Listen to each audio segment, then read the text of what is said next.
ఈరోజు బ్లాగ్ వచ్చేసి నత్తినీళ్ళు ఎలా చేయాలో చూపిస్తాను. బ్రింజాల్ వంకాయ నత్తినీళ్ళ కర్రీ. నత్తినీళ్ళు ముందుగానే నేను ఇట్లా హెడ్స్ అన్ని తీసేసి ఇవన్నీ వేస్ట్ చేయండి. ఇలా హెడ్స్ అన్ని రిమూవ్ చేసి పెట్టేసుకోవాలి. హాట్ వాటర్ చేశాను, ఇందులో వీటిని వేసేయాలి. ఒక 5 మినిట్స్ అలా హాట్ వాటర్లో నానబెడితే దీని మీద ఉన్న చెత్త, ఈ స్కిన్, పొట్టు ఇదంతా పోతుంది.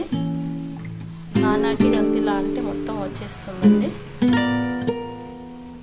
ఒక 5 మినిట్స్ ఇలా నానబెట్టాలి. ఇప్పుడు వంకాయలు కట్ చేసుకుందాము. ఈ కర్రీకి నేను పొడు వంకాయలు యూజ్ చేస్తున్నాను. ఏ వంకాయతోనైనా చేసుకోవచ్చు, నా దగ్గర ఇదే అవైలబుల్ ఉంది. వంకాయ కట్ చేసే ముందు వాటర్లో సాల్ట్ వేసి వంకాయలు కట్ చేసిన వంకాయలు ఇందులో వేయాలి, లేకపోతే చేదు వస్తుంది. వీడియోలో చూపించిన విధంగా చేయండి. వేడిలో 5 మినిట్స్ నానిన నత్తినీళ్ళు చూడండి. ఇలా చేయడం వల్ల దీని లోపల ఉన్న రాళ్ళు కూడా బయటికి వచ్చేస్తాయి. ఇలా ఒకటిగా అన్ని ఇలా క్లీన్ చేసుకోవాలి.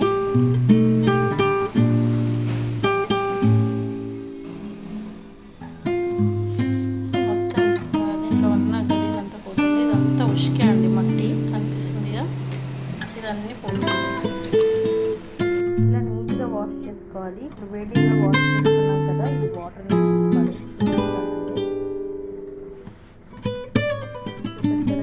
గడ్డి వచ్చిందో. ఇవన్నీ రాళ్ళు ఉన్నాయండి. ఇందులో ఇన్ని రాళ్ళు వచ్చాయండి. చేసిన తర్వాత నానబెట్టాక ఇవన్నీ రాళ్ళు వచ్చాయి ఇందులో. ఇలా నీట్గా వాష్ చేసుకున్నాక మళ్ళీ ఒక్కసారి నార్మల్ వాటర్తో ఒకసారి వాష్ చేసుకోవాలి.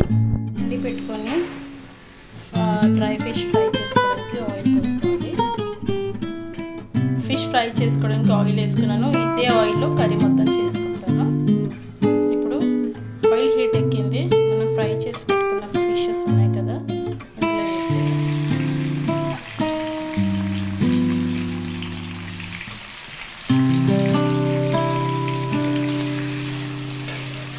ఎక్కువ కలిపొద్దండి. ఆల్రెడీ మనం హాట్ వాటర్లో క్లీన్ చేసాం కదా, విరిగిపోకుండా స్మాష్ కాకుండా మెల్లిగా చేసుకోవాలి. కొద్దిగా జస్ట్ మనకి ఫ్రై అయినట్టు అనిపిస్తే తీసేయడం. గ్యాస్ హై ఫ్లేమ్లోనే చేయాలి. సరిపోయిందండి. ఇప్పుడు తీసేద్దాము. ఏ ఎండు చేపలు వండినా ఇలాగే హాట్ వాటర్లో క్లీన్ చేసుకుంటే దానికున్న మురికి, రాళ్ళు ఏదన్నా బయటకు వచ్చేస్తే నీట్గా క్లీన్ చేసేసుకోవచ్చు. వీటిలో చూపించిన విధంగానే చేయండి. ఎప్పుడు ఒకటే టైప్ కాకుండా బ్రింజాల్ కర్రీ ఇలా చేసుకుంటే ఓకే అండి. ఇప్పుడు తీసేయాలి. నత్తినీళ్ళే కాకుండా నేను ఈ ఫిష్ని కూడా యాడ్ చేస్తున్నాను. చూసారు కదా, ఫిష్ ఇది కూడా డ్రై ఫిష్ అండి. వీటిని కూడా వేడిలో నానబెట్టి క్లీన్ చేసుకోవాలి.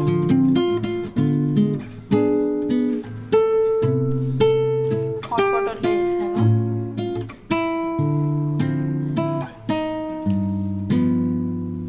ఒక 5 మినిట్స్ అండి నానాక దాని మీద ఉన్న స్కిన్, డర్ట్ ఏదన్నా మొత్తం పోతుంది. మొత్తం నీట్గా శుభ్రం చేసుకున్న తర్వాత ఇవి కూడా ఆయిల్లో ఫ్రై చేయాలి. నీళ్ళల్లో శుభ్రం చేసి మళ్ళీ చల్లీలలో 2 times వాష్ చేశాను. సో ఇందాక మనం నత్తినీళ్ళు ఫ్రై చేసిన అదే ఆయిల్లో వీటిని కూడా ఫ్రై చేసుకోవాలి.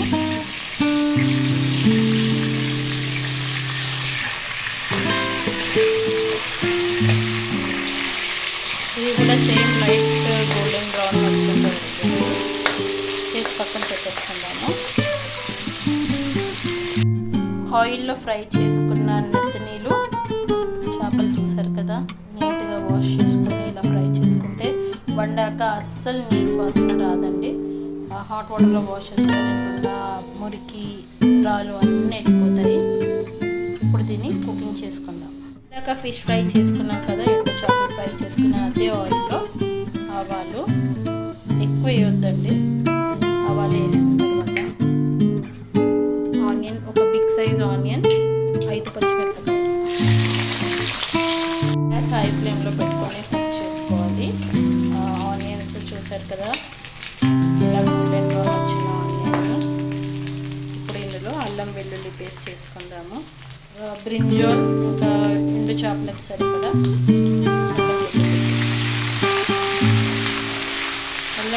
పెట్టేసి పచ్చి వాసన వెళ్ళేంత వరకు ఇలాగే ఫ్రై చేసుకోవాలి. కర్రీకి సరిపడా సాల్ట్ నేను అన్ని కర్రీలో ఇలా ముందుగానే వేసేస్తాను. చిన్న స్పూన్ అంటే దీంతో 3 వేస్తున్నాను. పసుపు,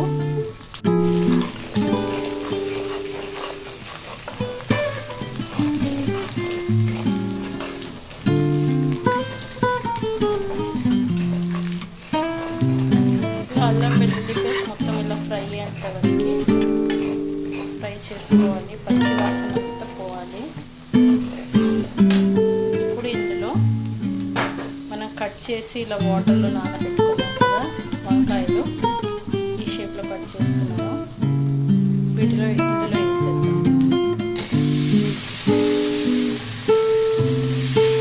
వంకాయలు వేసుకున్నాక ఇలా మొత్తం ఒకసారి మిక్స్ చేసుకోవాలి. మనం వేసిన సాల్ట్, పసుపు, అల్లం వెల్లుల్లి, ఆనియన్ ప్రతి ఒక్క వంకాయకి ఇలా అంటేలాగా మొత్తంగా ఇలా మిక్స్ చేసుకోవాలి. ఇప్పుడు మూత పెట్టేసి ఒక 5 మినిట్స్ ఇలాగే మగ్గనివ్వాలి. ఆయిల్లో ఎంత ఇలా ఫ్రై చేస్తే కర్రీ అంత టేస్ట్గా ఉంటుంది. 5 మినిట్స్ తర్వాత ఇలా మొత్తం ఒకసారి మిక్స్ చేసుకోవాలి.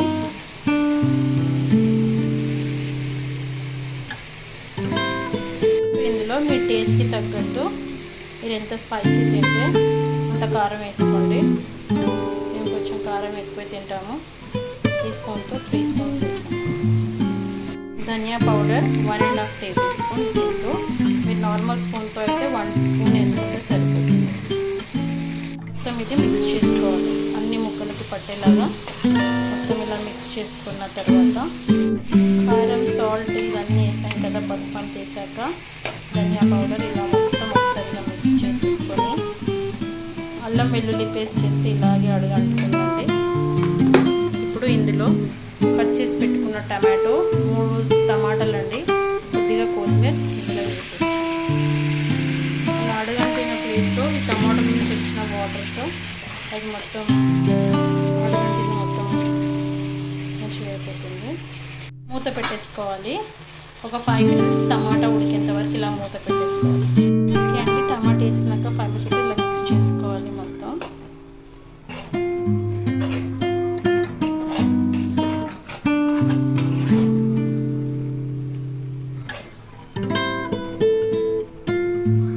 ఇప్పుడు ఇందులో 1/2 గ్లాస్ వాటర్ పోసుకోవాలి. 1/2 గ్లాస్ వాటర్ వేసాను కదా. ఇప్పుడు టమాటా, ఈ బ్రింజాల్ మొత్తం ఉడికిపోవాలి. ఉడికేంత వరకు ఇలా ఒక 5 మినిట్స్ గ్యాస్ హై ఫ్లేమ్లో మూత పెట్టేసి ఉడికిద్దాం. ఇంకొక వాటర్ పోసాం కదా 5 మినిట్స్ తర్వాత ఇందాక మనం పెట్టుకున్న ఎండు చేపలు ఉన్నాయి కదా ఇందులో వేసేసాం. ఉన్న గ్రేవీలోనే ఇవన్నీ ఉడికి మెత్తగా అయిపోవాలి. ఇలా మొత్తం ఒకసారి మిక్స్ చేసుకుందాం. ఎండు చేపలు వేసాక ఒక్కసారి కలపండి. పద్దాళ్ళు కలిపితే అవి మొత్తం పీసెస్ స్మాష్ అయిపోతాయి. ఉన్న అదే గ్రేవీలో కుక్ అయిపోవాలి. మళ్ళీ ఎక్స్ట్రా ఆయిల్ పైనుంచి ఎండు చేపలు వేసిన తర్వాత పైనుంచి వాటర్ పోయొద్దు, స్మెల్ వచ్చేస్తుంది.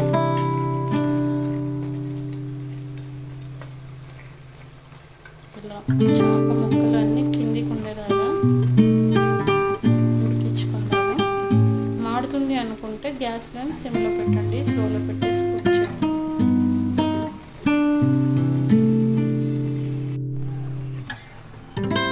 ఇప్పుడు ఒకసారి ఇలా మిక్స్ చేసుకుందాము. గ్యాస్ సిమ్లోనే పెట్టి కుక్ చేయండి.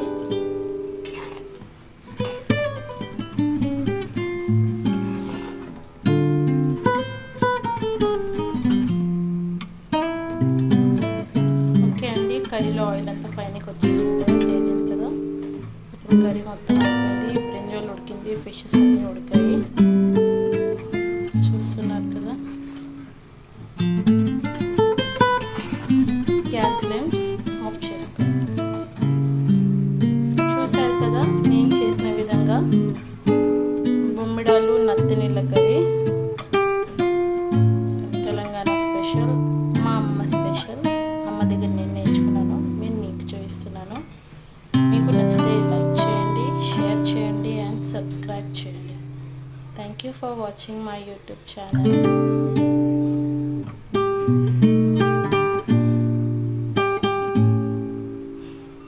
ఈ కర్రీ రైస్లోకి చాలా బాగుంటుంది. నీసు వాసన ఉండదండి. నేను ఆల్రెడీ ఇది హాట్ వాటర్లో కడిగి మళ్ళీ ఆయిల్లో ఫ్రై చేసుకున్నాను కదా, అస్సలు నీసు వాసన ఉండదు. ఇలా బొమ్మిడలు తినని వాళ్ళు కూడా, డ్రై ఫిష్ ఇష్టం లేని వాళ్ళు కూడా తింటారు ఇలా వెజిటేబుల్ ఇట్లా యాడ్ చేస్తే. ఓకే అండి, చూసారు కదా. Thank you for watching.